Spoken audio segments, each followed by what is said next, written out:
with its mighty pharaohs, multiple gods, and magnificent art. It's easy to think that ancient Egypt was always powerful and successful. But there were also darker times: conflict, civil war, famine, and an overall feeling of catastrophe. And the only way it could survive was through its own resilience and the strongest of leadership. Now this is Sesostris III, who ruled Egypt almost 4,000 years ago. He's strong and he's muscular, everything a pharaoh should be. And yet look at his face. His scowling features have been interpreted to suggest his harsh rule and his large ears, his ability to hear any plots against him. Sesostris embodies the way Egypt's monarchs ruled during its turbulent times. This king controlled his enemies through a series of military fortresses and through magical curses. But this is a new era in Egypt's history, not only ruled by military power, but by fear and suspicion. And Egypt's darkest times threatened to destroy its entire civilization.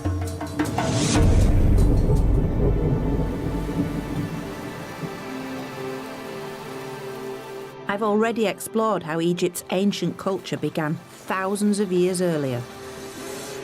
Blessed by the River Nile and a rich natural environment, and a society united by a complex ideology.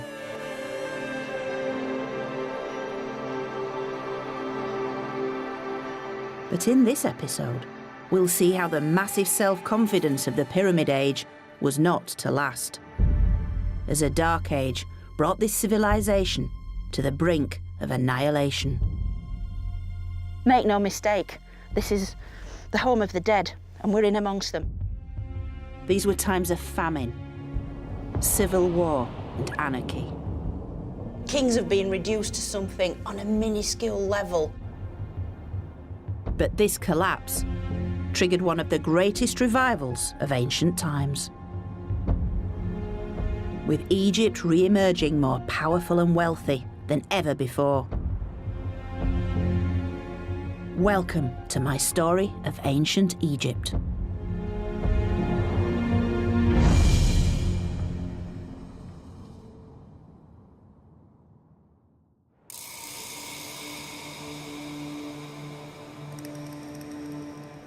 Saqqara, where Egypt's great Pyramid Age began.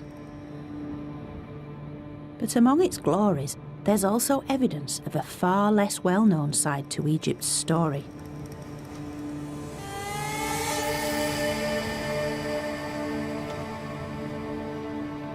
Its descent into a dark age. The zenith of Egypt's Old Kingdom was the Great Pyramid at Giza, and only 200 years later, King Unas Causeway was created. It might not look much today, but it's the highlight of Unas Pyramid Complex, a 750-metre-long causeway which symbolically connected life and death.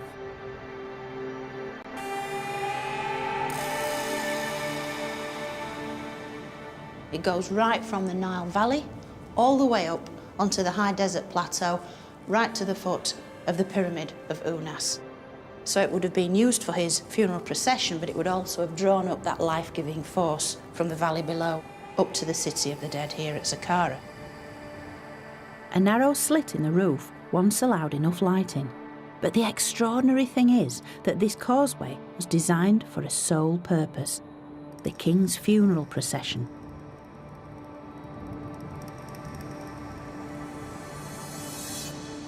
Carved upon its walls are scenes revealing both sides of life, the forces of order and of chaos. It first portrays an idealised version of Egypt, a time of plenty. Here we can see typical scenes within an Egyptian temple or funerary context, scenes of the rich bounty of Egypt, all the fruit, the vegetables, the crops, the meat, the fish, all the wealth of the natural environment of Egypt, which was all obviously brought to the land through the good offices of the king, the bringer of all bounty, the intermediary with the gods. But also this causeway contained something rather more disturbing, evidence that dark forces were at work. Further on down the causeway emerged a counterpart image. The flip side of bounty. An image so unusual, it's now displayed in Saqqara's museum, and it really is one of ancient Egypt's most haunting and revealing works of art. Here we see these dark forces at work. What we have are two rows of emaciated victims of famine. These poor people, they're weak with hunger, they're falling down, they're suffering. And this is basically ancient Egypt coming face to face with reality, because these are believed to be the Bedouins who inhabited the desert fringes of Egypt. So it's as if this kind of idea of suffering, the forces of chaos, are on the periphery of Egypt, but they're getting ever closer to the Nile Valley. Egypt is starting to waken up to the fact that chaos isn't all that far away. This is ancient Egypt beginning to suffer. Such gritty realism had rarely been portrayed before. Chaos, depicted as the suffering of real people. This isn't happening in some esoteric realm of the gods, where chaos is sort of portrayed as some sort of disparate magical force, very detached from reality. This is reality. Through such realistic images, the Egyptians were expressing their fears to the gods, appealing to them to keep these forces of chaos at bay.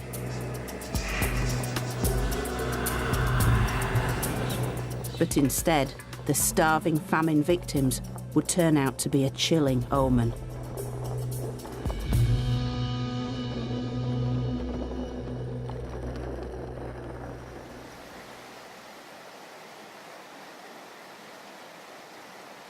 Up until now, Egypt's prosperity had flowed from its one source of water, the River Nile, whose annual floods enriched the soil, allowing life and agriculture to flourish.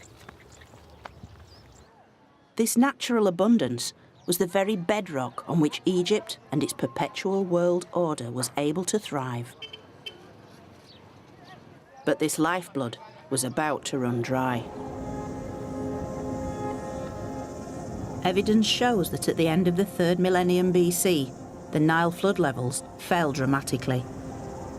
As the very thing that brought them life began to diminish, the Egyptians believed that their gods had begun to abandon them. And for the next century, the ancient texts talk of suffering, starvation, and even cannibalism.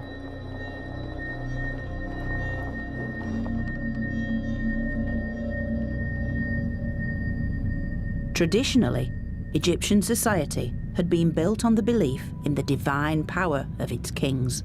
Without this belief, the Pyramid Age would never have been possible. But now, in its time of need, Egypt's king seemed increasingly powerless in the face of such natural disaster. And this would come to a head with a ruler who was well past his prime. Claimed to have lived for 100 years, he was Egypt's longest-lived monarch, King Pepi II.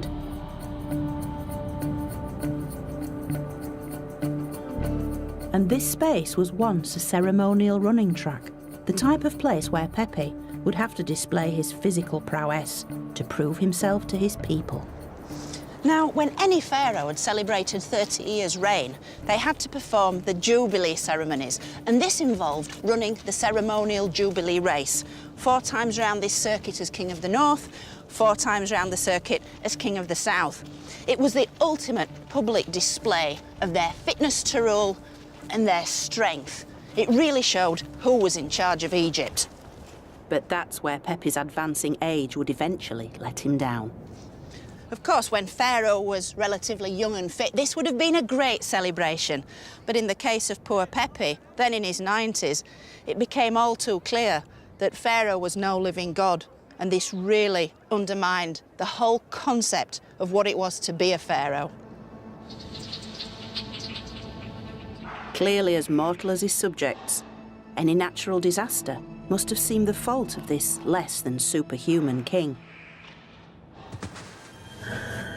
And this combination of a weakening pharaoh and failing harvests led to rapid decline.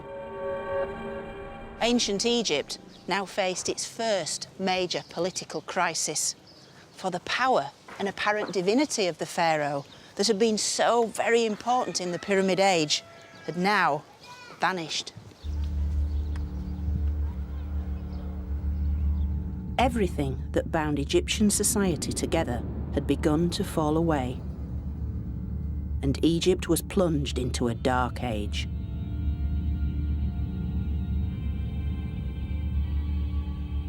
In this time of growing uncertainty, when the Egyptians had lost faith in both the monarchy and state-run religion, they increasingly turned to the power of magic.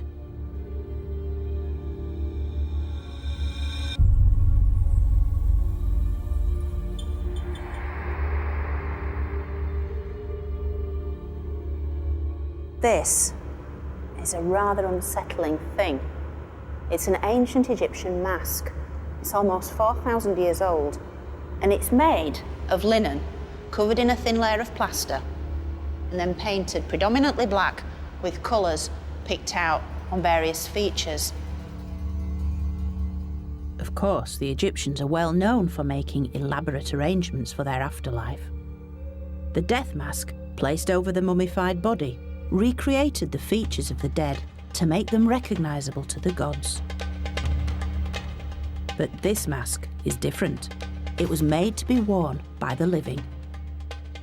And we know this because of the very distinctive eye holes, which you can see there. And this would allow the wearer to see around them. You can imagine when this was applied to the face, fastened on, tied on behind the head, it would transform that individual into a completely different entity.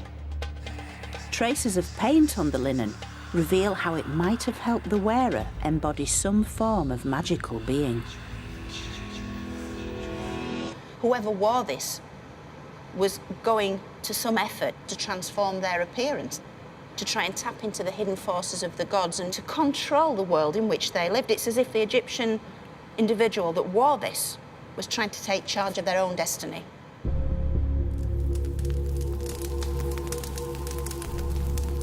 But the mask isn't the only evidence of magic. For in their dark ages, the Egyptians increasingly began to write out curses and spells on pots and figurines. Scrolled across one was the curse, "Die, Henui, son of Intef," a form of magic sufficiently small scale to be performed within their own homes. And one of the most graphic ways they did this was to take a piece of clay or a simple pot like this one and write upon it the thing or the person that they wanted to control. They often used red ochre because red was associated with the powers of destruction. So if I was doing this, I'd put on it the thing I'd want to stop, which are early morning calls and alarm clocks. So you've got to imagine Egyptians from all walks of life doing this. The priest wanting to protect the pharaoh, the soldier in battle against an enemy, or simply a hated love rival. So all sorts of Egyptians could be on the receiving end of something like this. And then, to activate the curse, they smashed the pot.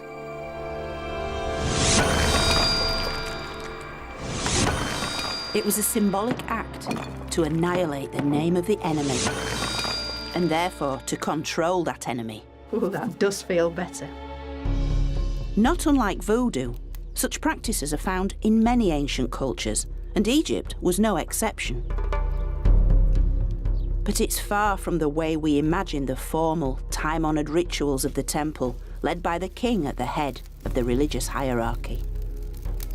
This is an Egypt that's becoming more suspicious, more fearful, and more aware of the threats to their world.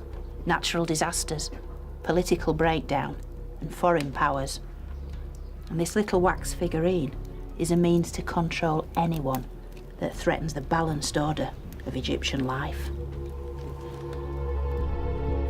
Welcome to the Age of Fear. A time when every element of Egypt's worldview was in doubt. Their faith in their king, in their land, and even in their gods had all faltered. This is one of the lowest points in Egypt's long story, and its effect reverberated throughout the Nile Valley. The king, traditionally based in the north, was no longer the source of wealth, so royal officials abandoned court and relocated back to their hometowns throughout the country. Disunited, Egypt reverted back to how it had been 1,000 years earlier, breaking up into a series of local regions called nomes. And now a new kind of leader emerges to dominate the Dark Ages. No longer a single king, but multiple warlords.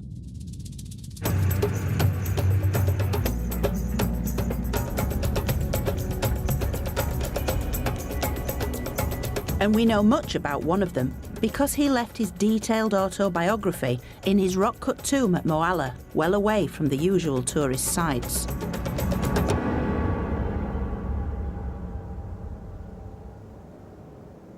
His name was Ankh-Tifi. Now, Ankh-Tifi is a small-time official who's worked his way up through the ranks to become the regional governor, or nomarch as it's known. And in the declining central government, the power vacuum that opens up is now filled by the Ankh-Tifis of this world. Ankh-Tifi's tomb is quite modest by ancient Egyptian standards, but its interior walls tell of his rise to power. And Egyptologist Gary Shaw is going to help me unravel Ankh-Tifi's story. You can see the man himself. Ah, the great man.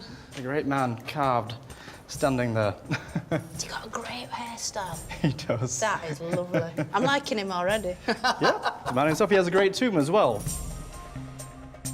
The hieroglyphs and images that fill the walls reveal how Ankh-Tifi exploited the power vacuum at the end of the Pyramid Age, reducing the king to nothing more than a footnote. The only time you see the name of a king in the entire tomb is right here. This tiny little cartouche. Oh, it couldn't be any smaller. Look Yep. at the size of that. This is Neferkare, and that's it. Is that it in the old tomb? The old tomb, the one mention of a king. And just, I think that really emphasises just how important he thought he was alone. He didn't need to mention the pharaoh. He didn't need to say that the king told me to do this, so I did this because of the king's favours.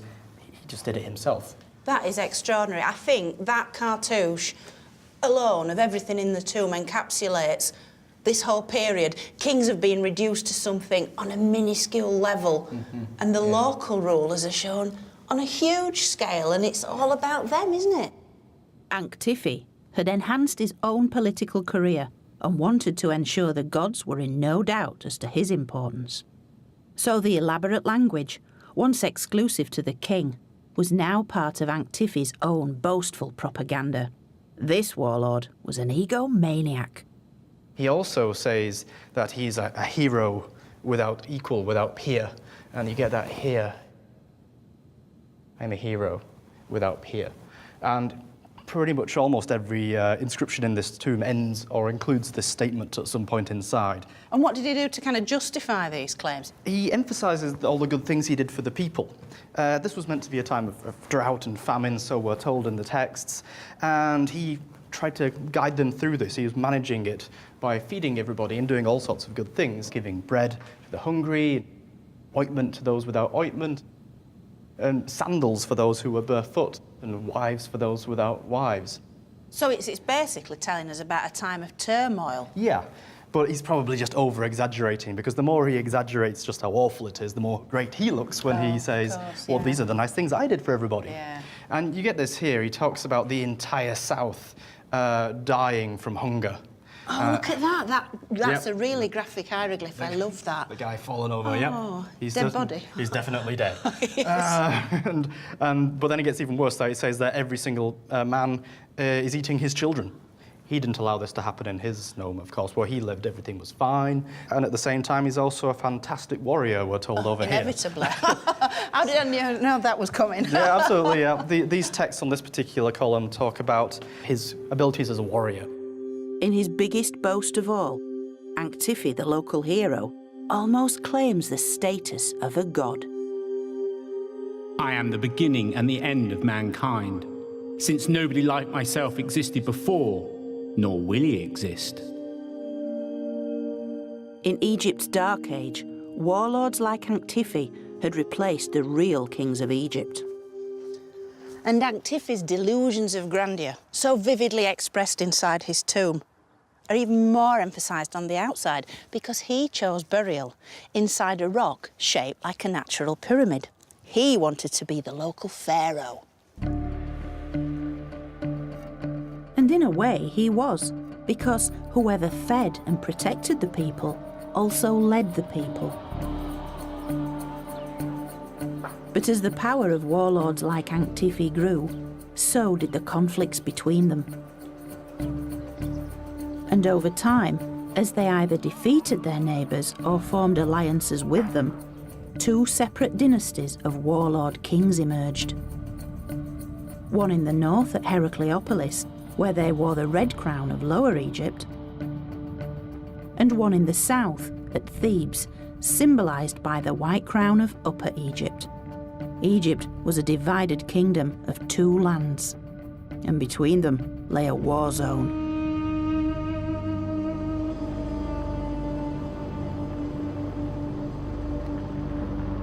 Situated at its centre lay Egypt's most sacred site, its earliest royal burial ground, and still today an evocative and atmospheric place. This was the resting place of Egypt's first kings, whose mummified bodies were buried in elaborate burial chambers beneath the desert floor. A safe place for their souls, or so they thought.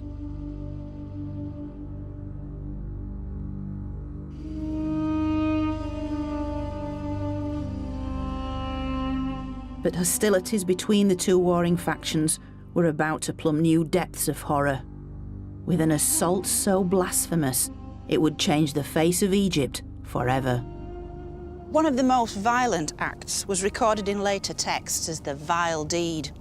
For the northern warlord kings, fighting their southern opponents here, actually desecrated these royal tombs. For their troops set fire to the tombs and destroyed the royal mummies. At a stroke, Egypt's physical link to its ancient past was severed. Such an act of desecration was completely unimaginable, and the Egyptian people were rightly appalled.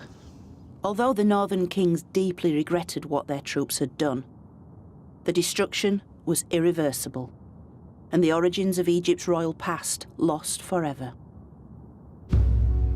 Of course, the problem with such times of destruction is that there's very little left of them for us Egyptologists to find. But clues do remain if you know what you're looking for. Today, what's left of the violation of this royal burial ground is surprising. Thousands upon thousands of broken pots. Although most are not part of the destruction itself, they represent centuries of atonement for the loss of Egypt's physical connection with its past.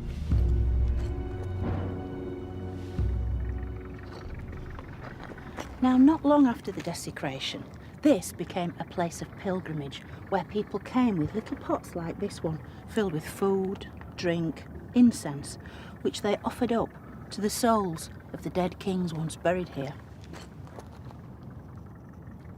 It was believed that at death these souls of the kings had joined with the soul of Osiris, god of the dead.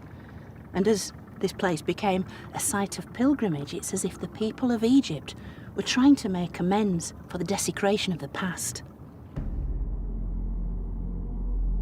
Egypt's spiritual connection to its royal ancestors was all it had left after the northern warlords had destroyed their physical remains.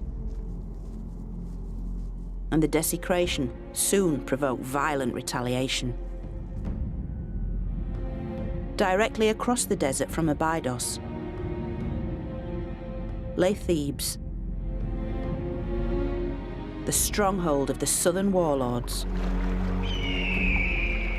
And they would soon rise up against their northern rivals and attempt to resurrect Egypt as a united land.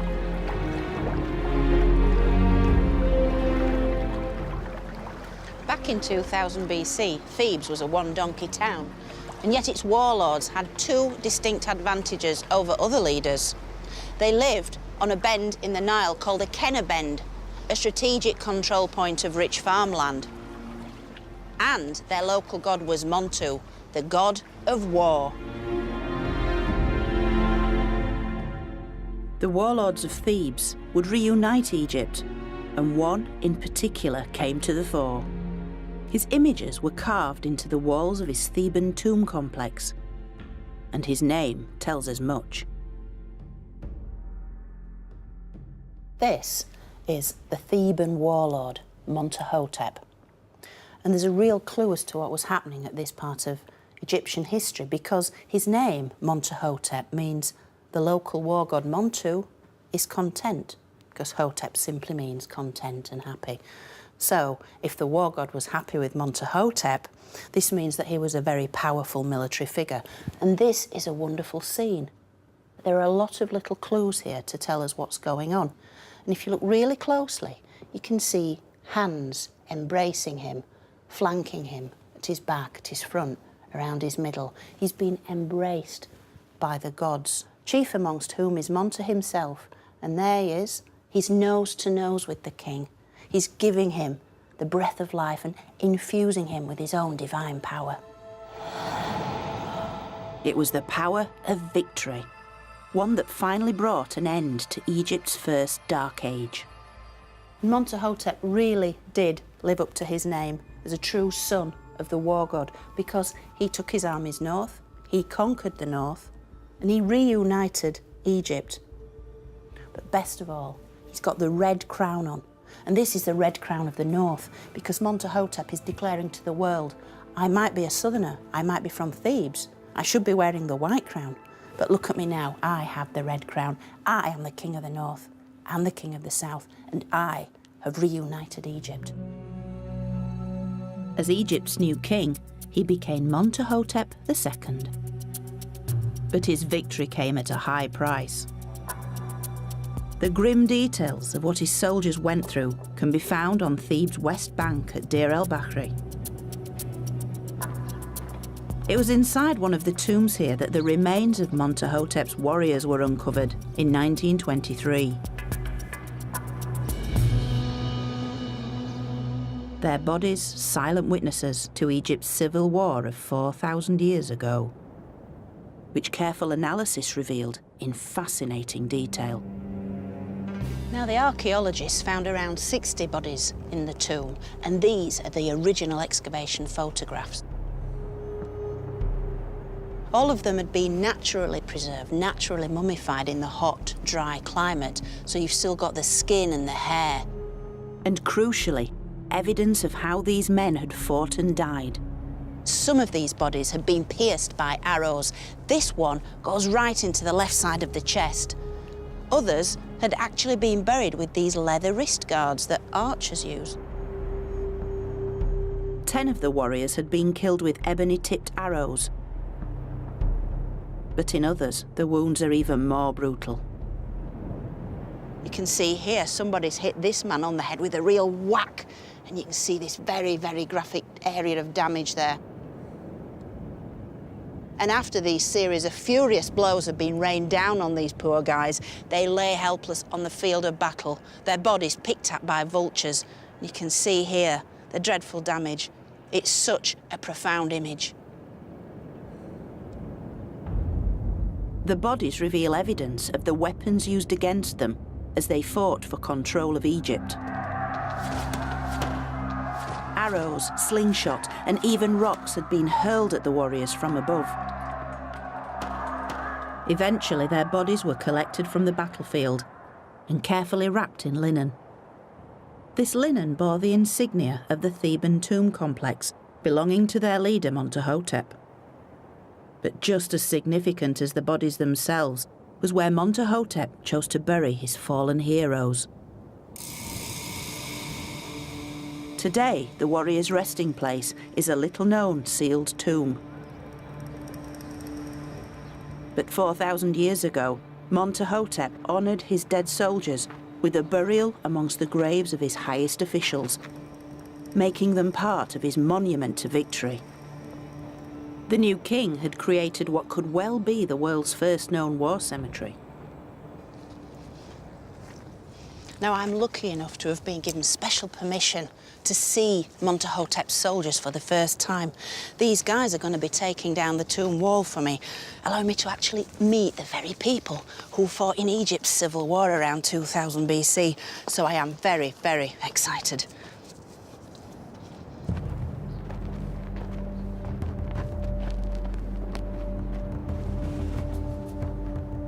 And it was the same curiosity which drove a team of American archaeologists to excavate their original mass grave in the first place.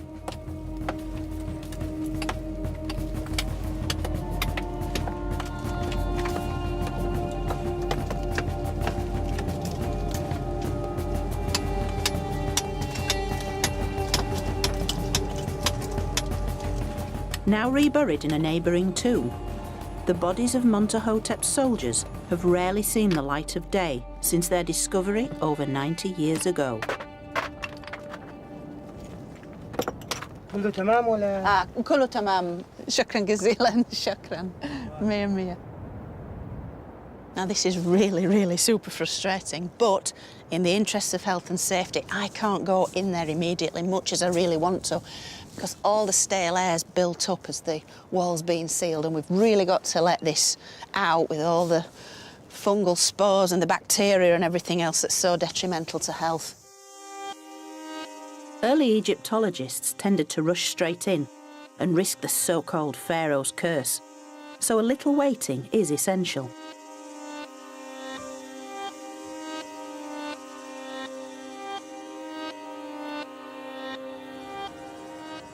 I can't believe we're actually going to enter this tomb now.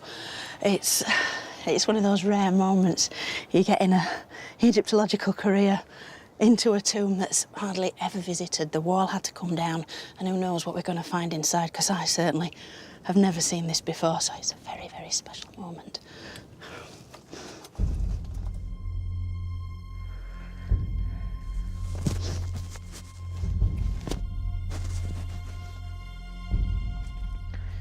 This literally wasn't at all what I expected. Nobody knew what to expect. It's staggering. I've never, ever been into a tomb quite like this before.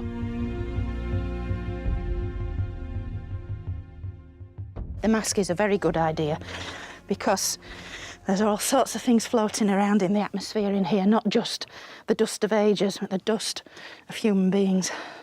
And as such, we have to be very, very respectful. It's a large rock-cut tomb, and although its walls are unfinished, it's typical of those created for courtiers and officials throughout these cliffs. Wow, it's a mummified body. It's absolutely incredible. Oh, that's quite something. And if you look along the length of this very long tomb, look at the floor. This isn't stone. These are human remains and mummy wrappings. And there are chambers and corridors leading off, again full of wrappings, the linen of ages.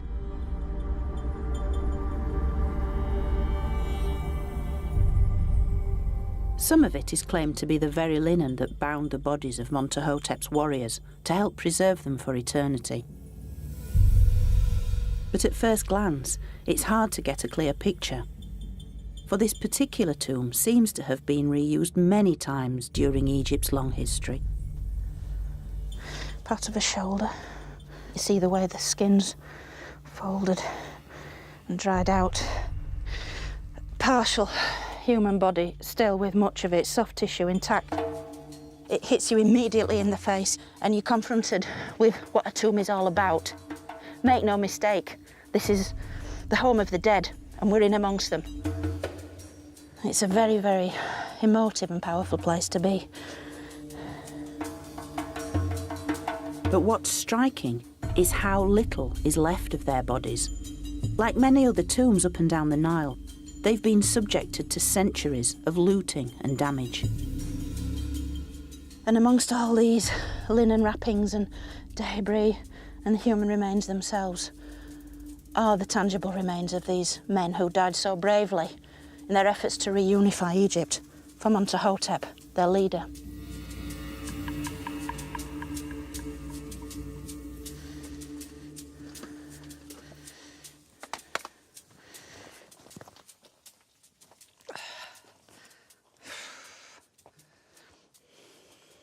Having just come out of that tomb, I have very, very mixed emotions.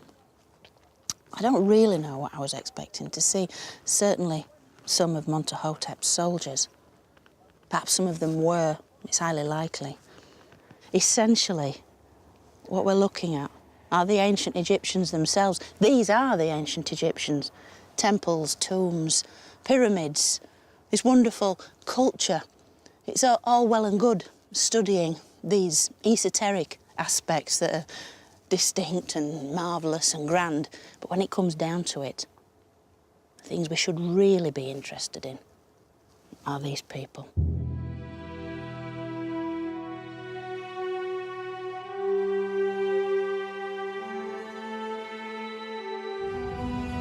Montuhotep's reunification of Egypt marked a new beginning, the dawn of what would become known as the Middle Kingdom. And the rise of Thebes.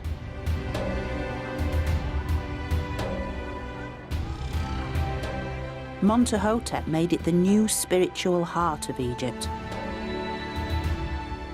And it would stay that way for the next 2,000 years.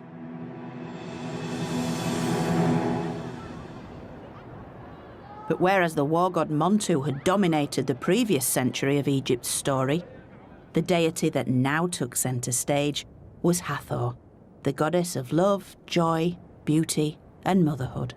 The goddess whose origins can be traced right back to the earliest of times. And believing that Hathor dwelt in the cliffs of Deir el-Bahri, Montuhotep chose this site not only for his war cemetery, but for his own tomb complex. It was Montuhotep that first built here, in this dramatic place where the cliffs meet the desert. Believed to be the home of the goddess Hathor herself, it was a fast track to the afterlife. And for Montuhotep and his men, who'd lived and died by the war god Montu, they all now rest in the eternal embrace of Hathor.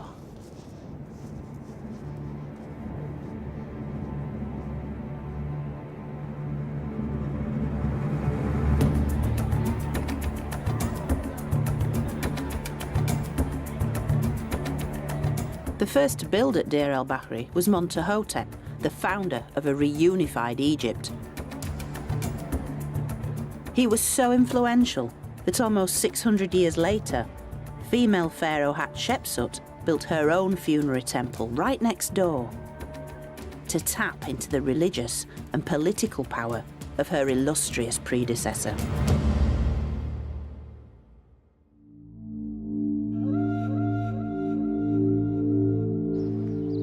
In the Middle Kingdom, life for ordinary people was on the up. Food was plentiful. Wealth and trade flourished. And farming was revitalised with new irrigation systems.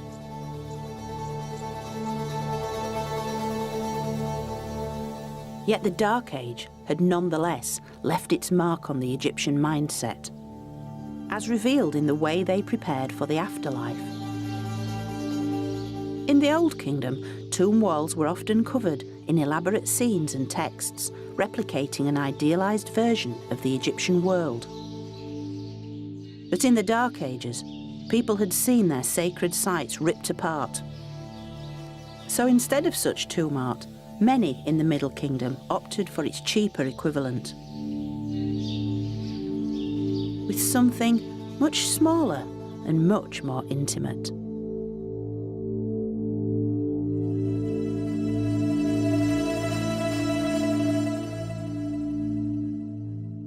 While these may look like children's toys, they were in fact made nearly 4,000 years ago to be placed inside Egyptian burials. Now, these wooden models were designed to provide the deceased with an eternal supply of food and drink in the next world. And so we have all the basics here, the Egyptian staples of bread, beer, and beef.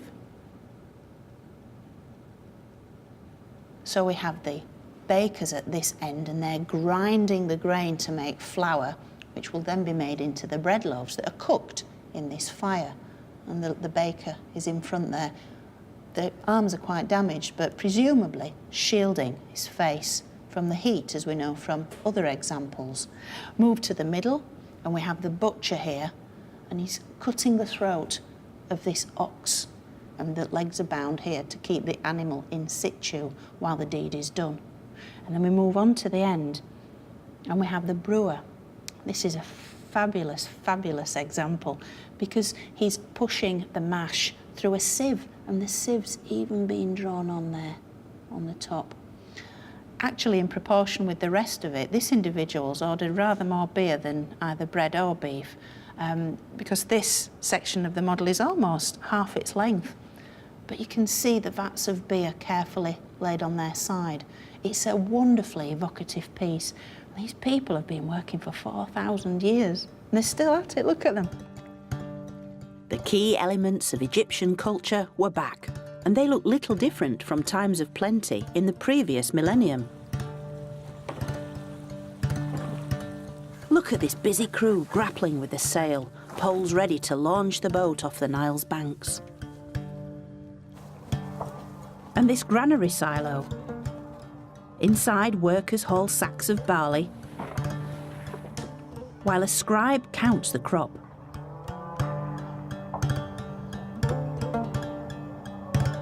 And of course, there are also female figures. In Egypt, women enjoyed much the same status as men, unlike their sisters in many other parts of the ancient world.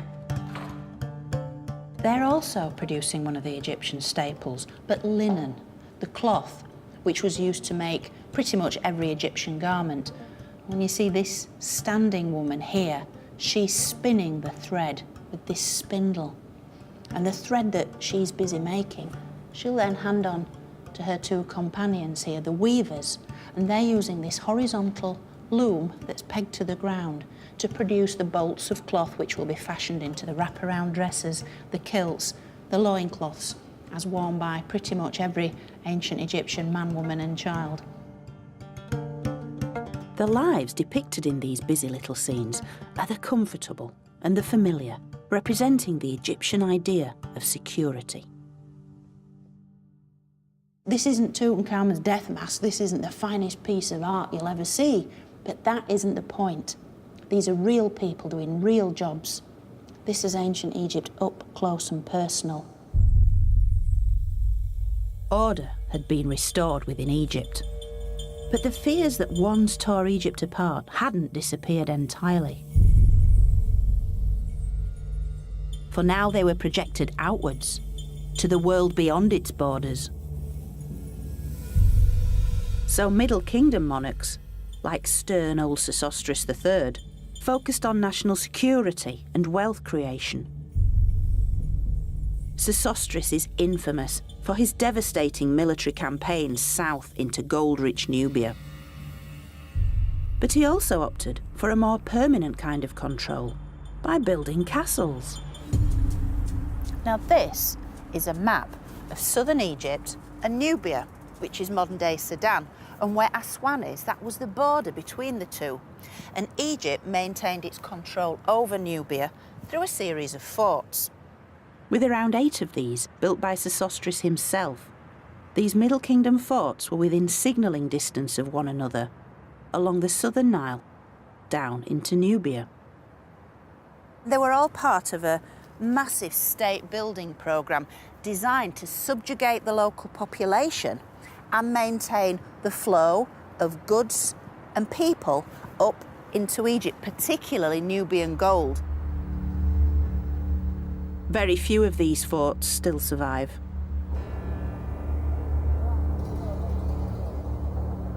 These are some of the last images ever recorded of the largest at Buhen. It was filmed in 1962 during its excavation. And after the creation of the Aswan Dam, these massive mud brick walls disappeared forever beneath the waters of the new Lake Nasser.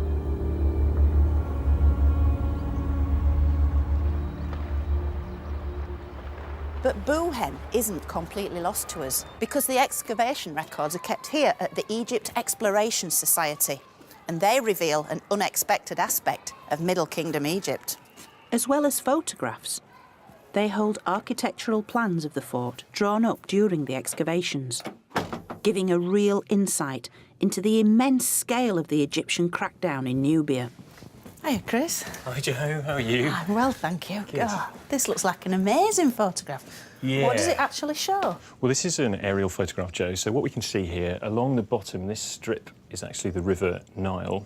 And then right on the banks of the Nile, emerging from the sand here, we see this square outline of the massive fortification of the site of Buhen. But once the excavators began to uncover the full extent of what we could see, this is what they came across.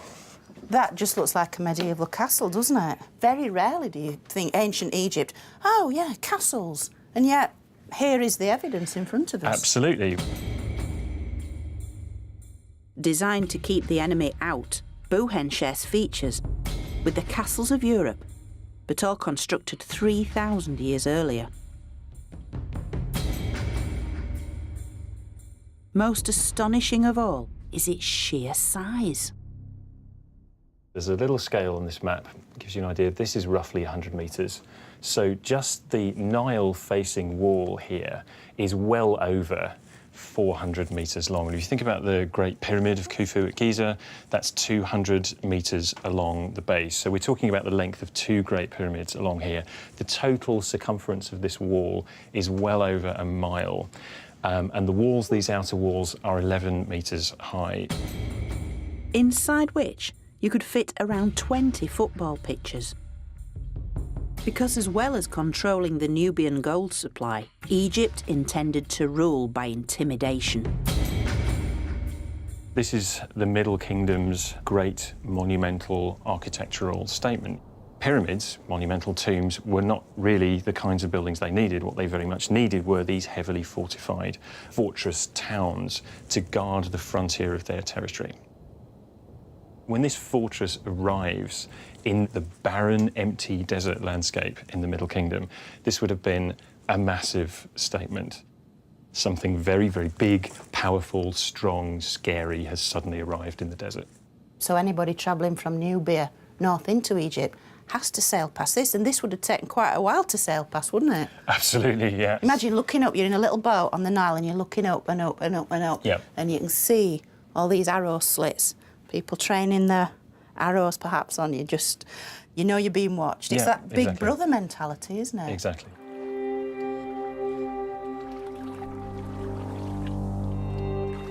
Rising up by the Nile, Buhen was a gleaming citadel of power. But most of all, it was an early warning system, the eyes and ears of a nation defined by suspicion and fear. But Egypt's southern border wasn't the only one to be fortified. The northeastern border with Palestine was also secured with such defences to monitor the large number of foreign traders regularly travelling to sell their goods in super-wealthy Egypt. And the visit of one such group is portrayed here on a tomb wall. A caravan of wealthy merchants and their families.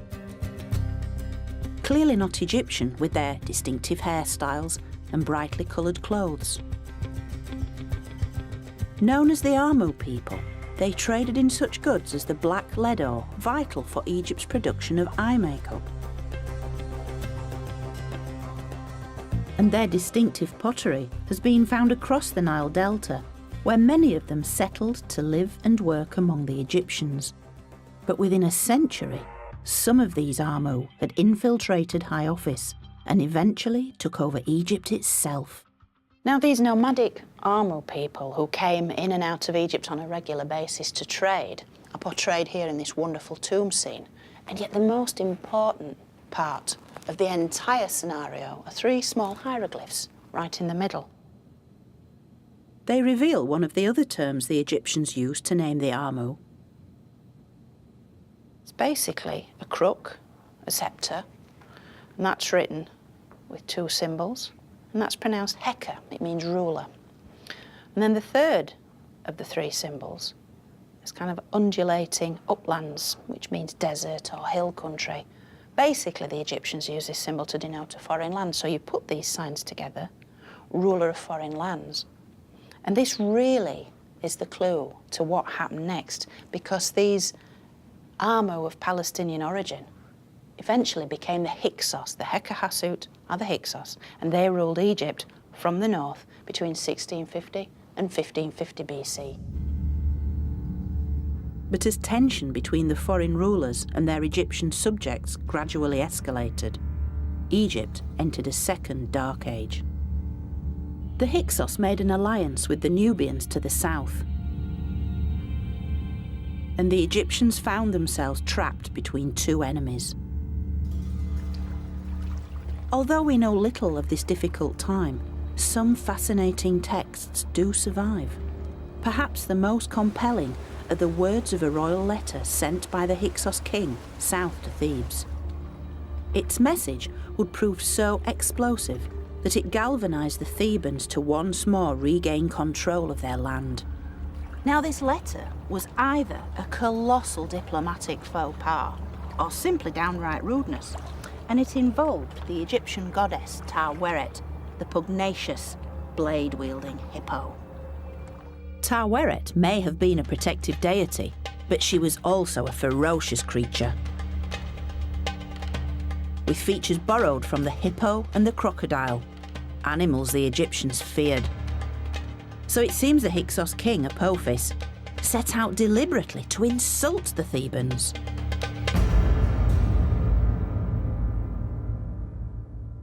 Now, the letter takes the form of a complaint in which Apophis is basically complaining that the bellowing of the sacred hippos in Thebes is keeping him awake at night. Expel the hippopotami from the lake. They do not allow me to sleep day or night because their noise is in my ear. Now, many have taken this to be a rather eccentric comment, but I think it actually alludes to the powerful women of Thebes. It seems that Apophis is actually comparing the wife of the Theban leader with the feisty hippo goddess herself. And soon, it will be the Thebans who would decide that the Hyksos had had their day. They had to go. And soon this war of words had escalated into armed conflict between the two powers.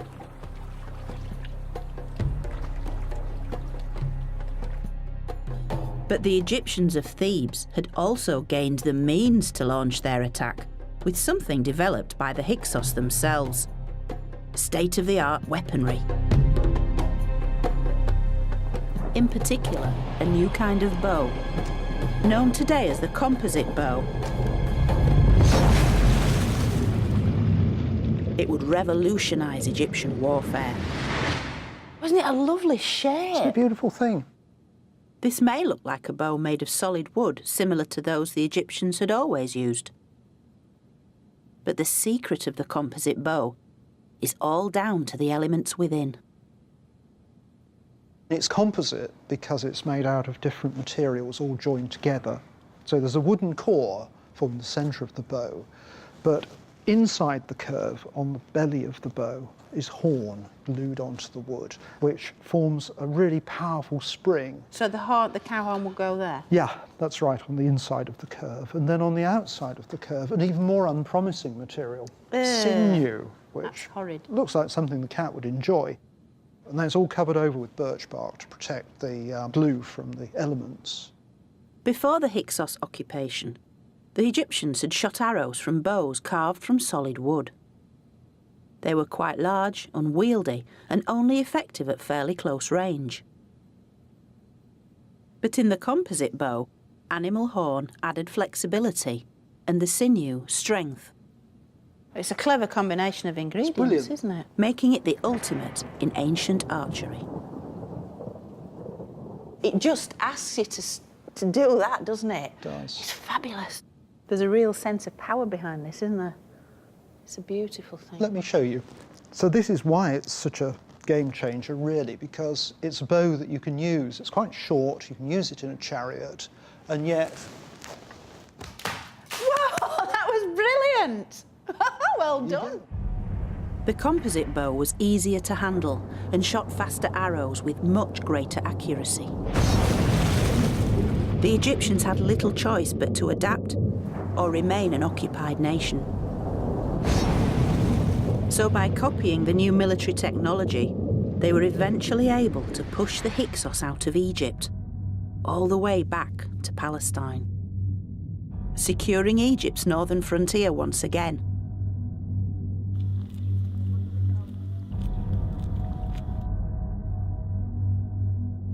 And when the new bow was used in conjunction with the other Hyksos introductions, the horse and chariot, the three combined to express the power and supremacy of Egypt's new Egyptian rulers.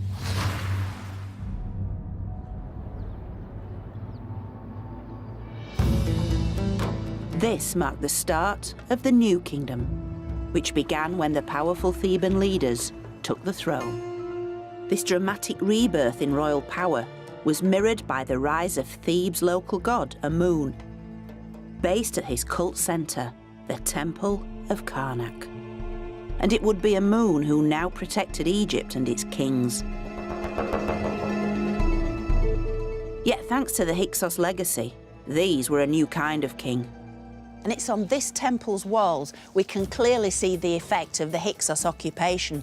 For as Pharaoh smites his enemies, this is Egypt reborn, a fully armed, fully charged superpower whose kings, shown on a monumental scale, are superheroes.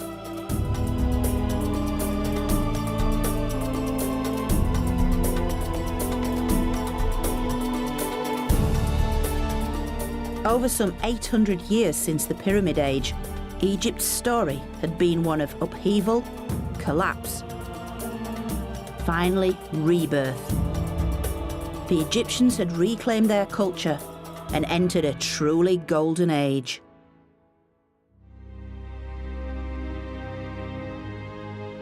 The next part of ancient Egypt's story is a time of monumental architecture. Oh, flipping out. And vast wealth, bringing not only glory, but greed and corruption. The priest kings of Karnak had got what they'd always wanted, absolute power.